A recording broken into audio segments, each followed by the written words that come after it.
तो जो light pollution है आपको डिप्रेशन भी दे रही है, आपको मेटाबॉलिज्म के इश्यूज भी हो रहे हैं, ठीक है, आपका स्लीप साइकिल जो कि हर इंसान के लिए बहुत ज़रूरी है वो डिस्टर्ब हो रहा है।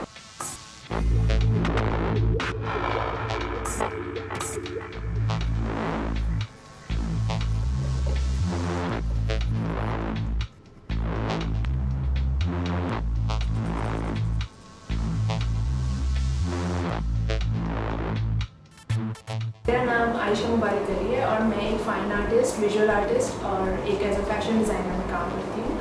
लेकिन मेरा जो फोकस है वो टेक्नोलॉजी के ऊपर है।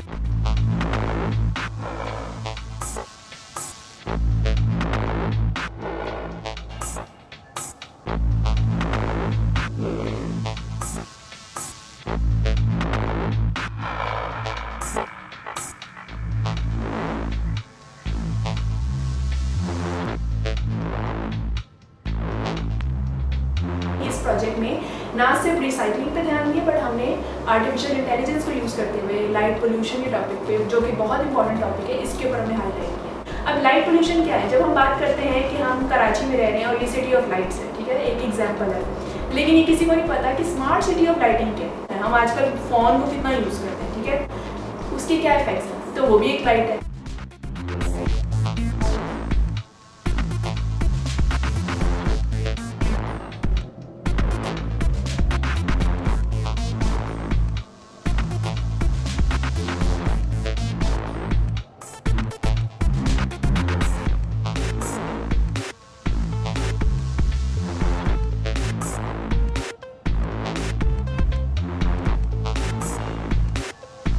लड़कियों को जैसे रात के वक्त बाहर नहीं जाने दिया, ठीक है, तो डार्क स्काइज के साथ इस टॉपिक की बहुत इन डेप्थ कनेक्शन बनता है, ठीक है। उसको सोचते हुए मैंने जो अपने कैरेक्टर्स हैं उनको एक आर्मर लाइक, एक जैसे आपने वो ड्रेस पहना होता है फॉर योर डिफेंस, आपने वो बना दिया। लेकिन ये जो ज्वेलरी आप देख रहे हैं ना, ये वो भी है कि जो आप यूज़ करते हैं, जैसे मैंने आपको बताया, आप जब फिल्टर्स देखते हैं, ठीक है, तो उसको भी रिपेल करती है। मतलब ये ज्वेलरी अगर आपने पहनी फेशियल ज्वेलरी, तो ये उसको रिपेल करेगी, ये फिल्टर्स आपको रिकग्नाइज नहीं कर सकते इन अ वे कि आप जो है उस आइडिया को रिबेल कर रहे हैं कि वो जो इंटरनेट है और जो उसकी दुनिया है और जितना डेटा हम डेली बेसिस पे जो लोगों के साथ शेयर करते हैं, ठीक है, उससे हमारी सिक्योरिटी पे कितना फ़र्क पड़ रहा है।